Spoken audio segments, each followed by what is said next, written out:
Jason hadn't looked back since walking away from the dinner table that night. The night he exposed Melanie and Tyler. He had moved into a quiet apartment across town. It was smaller, but peaceful. The silence didn't feel heavy anymore. It felt healing. He'd started therapy. Every Thursday at 6 p.m., he unpacked the emotional wreckage of betrayal. His therapist, Dr. Franklin, kept reminding him, healing isn't linear. Some days you'll feel like you've moved on, until something rips it all open again. And she was right. Because one rainy afternoon, as Jason was heading out of his building, he saw her. Melanie. She was standing across the street, soaked, mascara running down her face, holding a manila envelope. Jason froze. His chest tightened. She didn't cross the street. She just stood there and waited. He turned, got into his car, and drove off. But the image stuck with him. A week later, a letter arrived. Not a text. Not an email. A handwritten letter. The kind people don't send anymore. It was from Melanie. Jason, I know I'm the last person you want to hear from. I don't deserve your time or your eyes reading this. But I had to try. Not for us. For the truth. She went on to say Tyler had left her 2 weeks after Jason exposed them. That he blamed her for everything. Said she let herself get caught. Said he never loved her, just used her. He'd emptied their shared account and ghosted her. She was evicted. She had nowhere to go. But that wasn't the worst of it. She wrote, I lied to you, Jason, not just about Tyler. There was more. Things I was too ashamed to admit. Even to myself. Jason read the letter twice. Then he threw it in a drawer and tried to forget it. But 2 days later, his therapist asked, if closure walked up to you, would you open the door or turn off the lights? Jason didn't respond. That night, he found himself driving. No destination. Just the weight of unanswered questions. And before he could stop himself, he was in front of Melanie's old apartment building, now dark, empty. And there she was again, sitting on the curb, knees pulled to her chest, thin sweater trembling, not even trying to pretend she had it together. Jason pulled over. He didn't say a word. She didn't either. For 5 full minutes, they just sat. The rain had stopped, but the silence between them poured heavier than ever. Then she said, I was pregnant 2 years ago. I lost it. I didn't tell you. Jason's heart thudded. She continued, you were working all the time. I didn't want to stress you. But I was scared. And when I miscarried, I went through it alone. I hated myself. I hated how alone I felt even with you in the house. Jason clenched his fists. You should have told me. Tears welled in her eyes. I know. But I didn't know how. And Tyler? He was just there. He listened.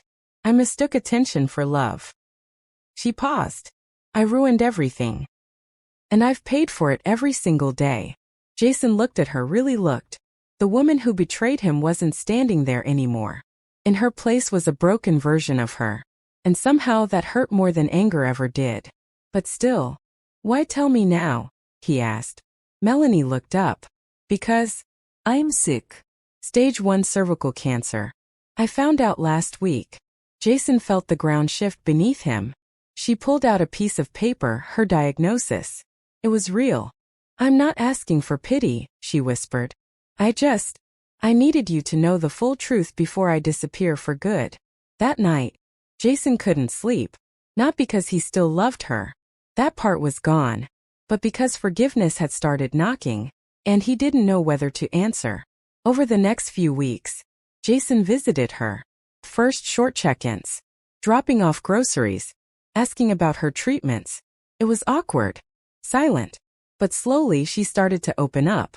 Melanie wasn't looking for reconciliation. She made that clear. I just want to die with a little peace, she said once. And if not peace, then honesty. One night, Jason asked the question that had haunted him since the beginning. Why Tyler? Why him of all people? Melanie didn't hesitate. Because he reminded me of you. Before the stress. Before the distance. But I forgot that imitation isn't the same as love. Tyler was your shadow. Not your heart. Meanwhile, Jason had met someone new. A woman named Grace. Kind. Gentle. A schoolteacher with the kind of laugh that made him forget he ever knew heartbreak. He hadn't told her about Melanie. Not yet. But he knew he would. Because with Grace everything felt honest. The final hospital visit. Melanie's condition worsened. The treatments weren't working. Jason got a call from the hospital. She'd asked for him. He sat by her bedside. She was thinner. Pale. Eyes sunken but peaceful. "I wrote you something," she whispered.